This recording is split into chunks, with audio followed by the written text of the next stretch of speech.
Assalamualaikum warahmatullahi wabarakatuh. Selamat malam para Tribuners dimanapun berada. Jumpa lagi dengan saya Lisma Noviani di acara Women's Corner masih dalam edisi Hari Kartini 2025. Telah hadir bersama kami sosok perempuan yang sedang menyala hari ini atau sesuai dengan tema kita Kartini menyala Kartini Sumsel. Beliau adalah Wakil Bupati Muara Enim, Sumatera Selatan, dan beliau adalah perempuan pertama yang menjadi Wakil Bupati Muara Enim dalam sejarah Kabupaten Muara Enim. Kita sapa dulu Ibu Insinyur Hajah Sumarni MSI. Assalamualaikum Ibu. Waalaikumsalam Mbak Risma. Iya, selamat datang di studio Terima kasih. Geraha Tribun Bu. Saya mengucapkan selamat kepada Ibu yang telah dilantik sejak 20 Februari 2025 dan menjadi perempuan pertama Wakil Bupati di Muara Enim dalam sejarahnya ya Bu ya. Iya. Oke, Bu, sebelum kita bahas tentang Hari Kartini dan juga bagaimana menanamkan semangat RA Kartini kepada generasi muda, saya pengen tanya dulu bagaimana rasanya jadi Wakil Bupati perempuan pertama dan boleh cerita sedikit perjalanannya sehingga menjadi Wakil Bupati Muara Enim. Jadi alhamdulillah menjadi Wakil Bupati di salah satu kabupaten yang ada di Provinsi Sumatera Selatan ini belum pernah termimpikan sebelumnya oleh saya karena background saya adalah ASN. Jadi tahun 96 itu saya udah menjadi CPNS. Namun karena walaupun kita dituntut untuk mengaplikasikan ilmu-ilmu yang kita dapat pada waktu kuliah, bagaimana untuk mengejar karir, namun kita tidak bisa melupakan kodrat kita sebagai perempuan. Jadi pertama kali saya dilantik sebagai PNS itu di dinas di Pemprov itu sebagai staf di protokol, kemudian lama di situ kembali ke dinas pertanian sesuai dengan background saya. Ya, insinyur pertanian. Insinyur pertanian. Ya, tapi itulah tadi karena kita tidak melupakan kodrat sebagai istri dan ibu dari anak-anak. Jadi waktu itu dua pilihan yang sulit. Jadi saya memang nggak konsen untuk mengejar karir karena anak masih kecil-kecil. Jadi saya banyak beraktivis itu membantu Ketua PKK Provinsi sebagai sekretaris di sana. Ya, kemudian pada tahun 2021 disitulah saya memberanikan diri mengambil keputusan yang besar. Jadi saya mengajukan pensiun dini. Nah, tapi karena memang dari muda saya memang hobi berorganisasi. Baik dari SMA, kemudian kuliah, dan setelah bekerja pun saya terlibat di beberapa organisasi. Nah, di situ saya mengajukan pensiun dini dan bismillah mulai melangkahkan kaki di dunia politik. Dan 2021 berarti 4 tahun yang lalu ya? Iya, di situ belajar bagaimana berinteraksi.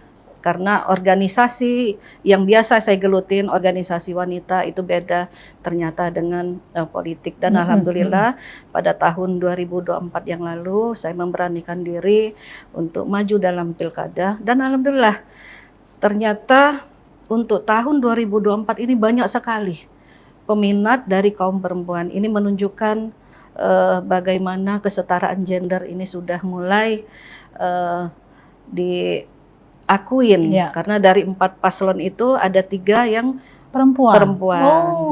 Dan alhamdulillah pada tanggal 20 Februari yang lalu kami sudah dilantik serentak oleh Presiden di Istana Negara.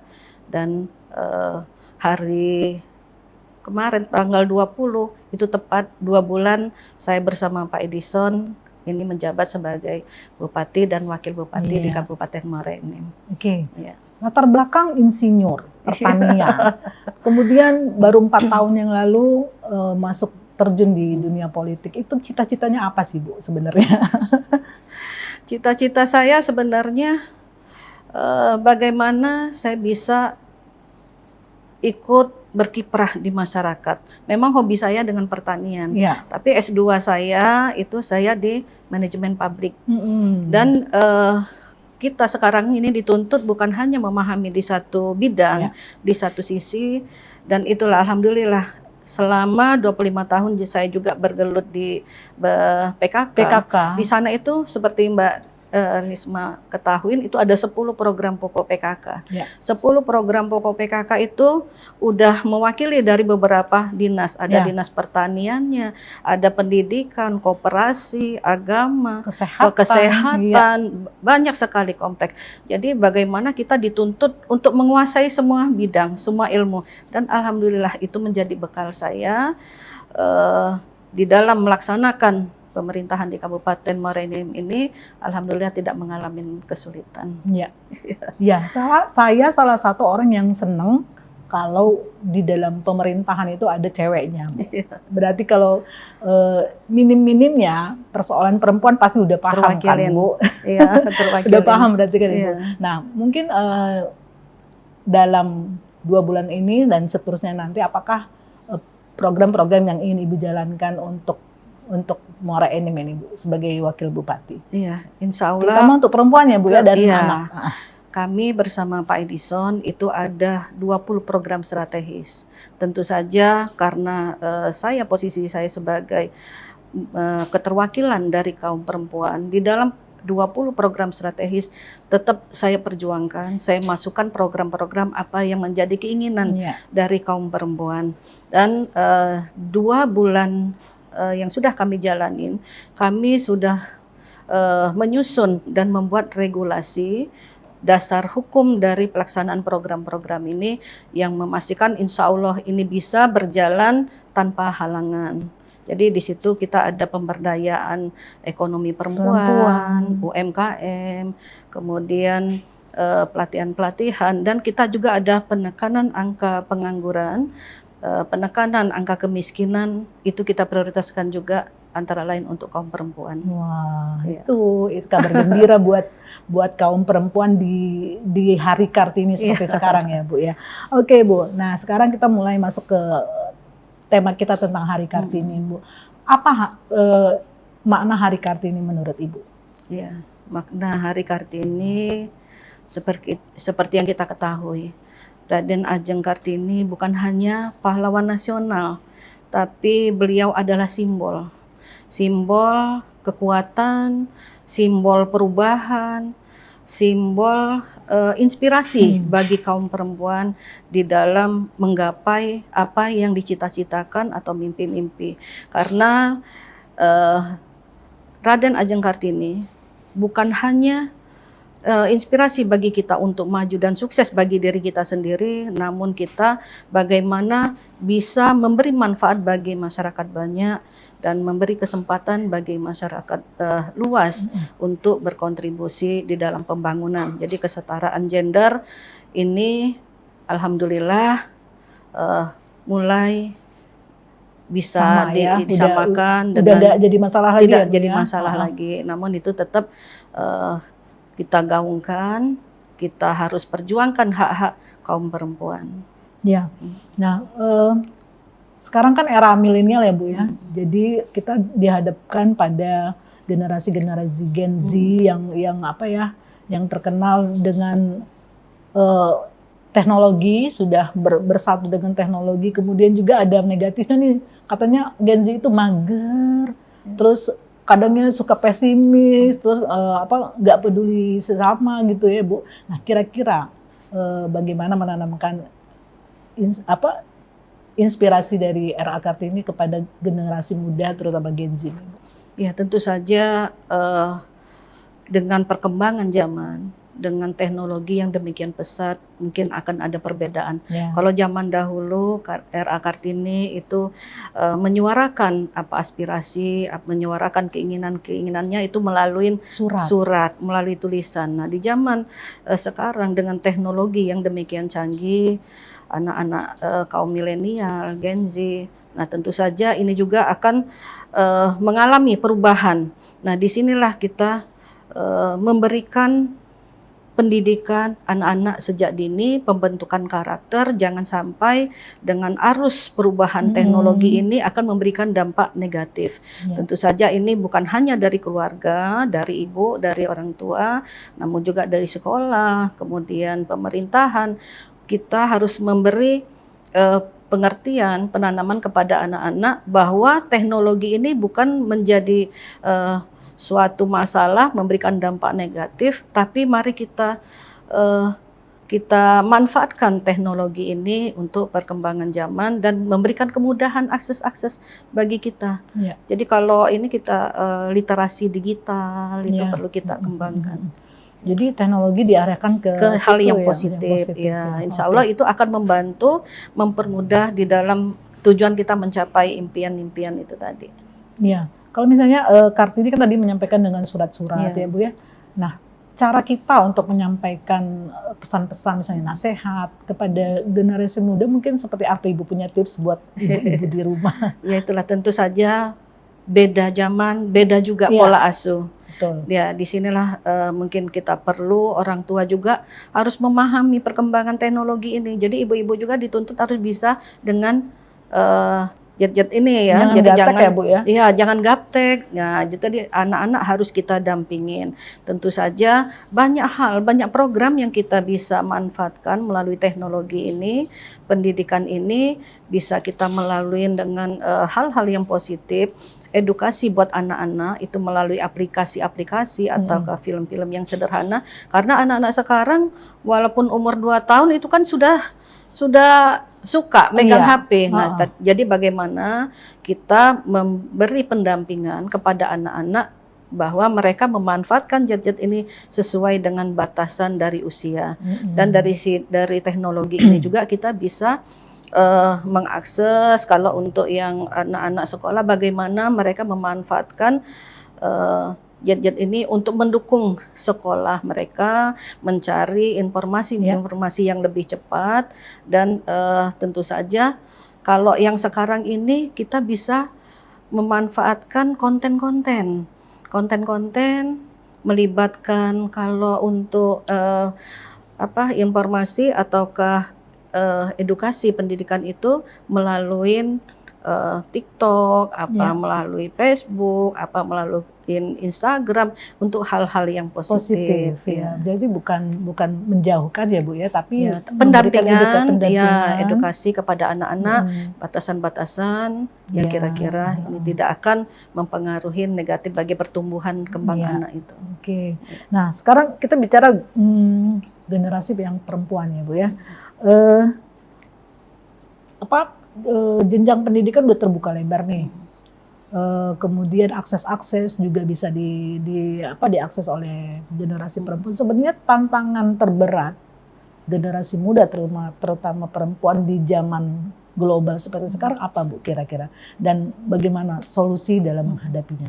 Itulah tantangan sekarang ini sebenarnya kita ini masih ada belum keberanian untuk menyuarakan, untuk berbuat, karena mungkin belum adanya rasa percaya diri, kemudian keterbatasan dengan sosial, media maupun budaya. Kadang-kadang takut tidak berhasil, takut kegagalan, tapi percayalah, kegagalan itu adalah sukses yang tertunda, insya Allah. Jadi mari kita kembali ke semangat Kartini. Semangat Kartini, bagaimana dia menyuarakan keinginan-keinginan itu, walaupun banyak rintangan, banyak tantangan, tapi alhamdulillah sekarang kita bisa menikmatin apa yang sudah diperjuangkan oleh beliau. Jadi kita jangan berputus asa gitu. Ketika kita ketemu dengan halangan atau kegagalan, ingat kembali bagaimana semangat Raden Ajeng Kartini zaman dulu bisa menyuarakan keinginan-keinginannya itu. Dari segi pendidikan misalnya Ibu ya, anak-anak kalau mungkin di desa ya masih umur sekian nikah gitu, masih nggak Bu sekarang? Kalau di Muara ini seperti apa Ibu? Masih ada beberapa daerah. Nah itulah yang menjadi PR kita bersama. yang menjadi program-program kami di pemerintah Kabupaten Muara Enim ini bekerja sama tentu saja melalui pemberdayaan perempuan dan anak. Selain kita sosialisasi, kemudian kita juga memberikan edukasi sejak dini di sekolah-sekolah, maupun kita mengadakan seminar-seminar, penyuluhan, dan kita juga melibatkan organisasi wanita yang ada di Muara Enim, ada Dharma Wanita, ada GOW, Gabungan Organisasi Wanita, ada PKK. Jadi kita lintas sektoral. Bukan hanya menjadi tanggung jawab dari pemerintah saja, namun masyarakat dan seluruh organisasi yang ada bagaimana menyikapin daripada angka pernikahan usia dini. Nah, ini ada beberapa yang menjadi masalah itu karena ketidakmampuan. Nah, ini yang tugas dari pemerintah, bagaimana kami di Kabupaten Muara ini membuat program sekolah gratis. Jadi sekolah gratis tidak ada alasan lagi bagi anak-anak ini tidak melanjutkan sekolah, tidak ada biaya. Dan kami bersama Pak Edison bukan hanya memberikan sekolah gratis, termasuk untuk seragam, kemudian sepatu, tas, termasuk peralatan sekolah itu pun kita berikan gratis. Jadi inilah salah satu bentuk dari perhatian kami pemerintah kabupaten untuk menekan angka usia perkawinan. Jadi anak-anak insya Allah pada usia dia wajib belajar, ini bisa menikmatin pendidikan secara nyaman, tidak lagi memikirkan mau beli seragam, mau beli sepatu, dan yang jelas ini akan kami libatkan penjahit-penjahit lokal. Jadi bukan hanya kita, jadi kita juga menekan angka kemiskinan, kita juga mengurangi pengangguran, yang jelas meningkatkan income bagi penduduk setempat. Jadi itu akan mungkin digulirkan tahun ajaran baru ini kemungkinan, Bu? Iya, ini sudah kita kan memang sekarang induk sudah ketuk palu, sudah paripurna, tapi sesuai dengan impres dari pusat bahwa ini karena kita juga menyesuaikan anggaran dengan makan bergizi gratis, ini boleh ada pergeseran anggaran. Nah, pergeseran anggaran ini, efisiensi anggaran itu boleh dilakukan dan manfaatnya itu sudah ditentukan oleh pemerintah pusat. Salah satunya ada bidang pendidikan, kesehatan, ketahanan pangan. Nah, ini sejalan dengan program kita. Kami memastikan bahwa di tahun 2025 ini bisa berjalan. Iya. Dimulai mungkin dari SD apa TK, Bu? Mulai TK, SD sampai ke SMP. Karena itu yang menjadi kewenangan dari kabupaten. Kalau SMA itu kewenangan dari provinsi. Jadi mungkin 2005 ini akan menjadi tahun pertama ya, Bu ya? Untuk sekolah gratis untuk generasi tadi ya, Bu ya, generasi Z kita ya. Ini tahun kemarin sudah, karena 5 tahun yang lalu itu sudah dilaksanakan waktu itu di zaman Pak Ahmad Yani, itu sudah dilakukan. Namun sekarang kita melakukan penyempurnaan, penyempurnaan dengan memberikan seragam, bukan hanya seragam, tapi itu ada sepatu, tas, dan peralatan sekolah. Jadi lebih kita sempurnakan lagi. Kalau gitu kita pindah ke Muara Enim aja ya. Biar bisa merasakan sekolah gratisnya dari Ibu. Nah, Bu, itu tadi bidang pendidikan. Nah, bagaimana untuk bidang kesetaraan gender sesuai dengan tema kita hari Kartini? Bagaimana upaya pemerintah, terutama Ibu sebagai Wakil Bupati dalam kesetaraan gender dan juga pemberdayaan perempuan? Jadi kita melalui pemberdayaan perempuan dan anak, kita juga membuat desa-desa itu ramah perempuan dan ramah anak. Nah, jadi kita ingin memberikan kepastian bagi ibu-ibu dan anak-anak di dalam mendapat baik itu pendidikan, kesetaraan gender, dan ini sudah kita lakukan juga dengan membuat Perda nomor 5 tahun 2023. Jadi ini sudah berlanjut. Selain itu juga di dalam penyelenggaraan di Pemkab ini sudah ada kepala-kepala dinas yang perempuan. Itu ada dinas kesehatan, ada ketahanan pangan yang perempuan, pemberdayaan perempuan itu perempuan juga. Terus ada juga beberapa di Kabak itu sudah dipegang perempuan. Artinya ini sudah banyak perempuan-perempuan yang berkiprah di Birokrat. birokrat. Artinya banyak yang punya potensi. Ya. Jadi jangan takut kalau kita itu tidak mampu, walaupun perempuan, ternyata perempuan pun diberi kesempatan, mereka bisa juga memberikan tanggung jawab dan mampu membuat inovasi-inovasi yang sangat baik. Kemudian kalau di DPR itu ada 7 perempuan di DPR Kabupaten Muara Dari Enim, Muara Enim, ya DPR keterwakilan. RD ya. Ya, tapi memang dengan jumlah yang seperti itu masih dirasa belum memadain. Jadi kami mungkin akan memberi kesempatan kepada kaum perempuan untuk memberikan sumbangsi pemikirannya untuk sama-sama membangun Kabupaten Muara Enim ini. Iya. Ramah perempuan tadi seperti apa Ibu? Iya, ramah untuk desa ya. untuk desa, ya ramah perempuan. Jadi di situ juga kita akan berikan kepada perempuan ini bagaimana mereka bisa membantu ekonomi keluarga. Kita bekalin perempuan-perempuan ini dengan kemampuan, dan ini juga sejalan. Kita juga ada program UMKM itu, kita bukan hanya melatih kaum perempuan untuk mereka bisa menambah income keluarga. Setelah mereka kita latih, ini mereka kita beri bantuan modal dengan bunga yang rendah tanpa agunan. Setelah mereka berproduksi, ini juga akan kita bantu untuk pemasaran. Ya, insya Allah nanti kita juga akan membuat event-event tingkat provinsi. Kalaupun nanti banyak tamu dari luar provinsi, pulangnya mereka akan mencari oleh-oleh. Nah, kita akan sudah ada si gerai, tapi ini akan kita aktifkan kembali karena itu sudah kita bina One Village One Product. Satu desa minimal satu produk unggulan. Ya, jadi banyak sekali potensi. Kita ada 256 desa yang tersebar di 22 kecamatan. Masing-masing mempunyai potensi yang beda-beda. Ya. Dikumpulkan lah di satu kita event mungkin ya Bu ya. Ya. Jadi nanti kalaupun ada dari Palembang, dari kabupaten manapun yang soal ke Muara Enim bisa melihat dari satu gerai itu, bisa dilihatlah apa yang menjadi unggulan dari 22 kecamatan. Wah, ini apa namanya, memang suatu gerakan yang bagus ya Bu ya. Iya. Itu jadi dimulai dari pemberdayaan perempuan. Pemberdayaan ya, perempuan. Bu, ya. Oke. Nah, untuk khususnya ke generasi muda, Bu, mungkin kita udah di ujung-ujung nih.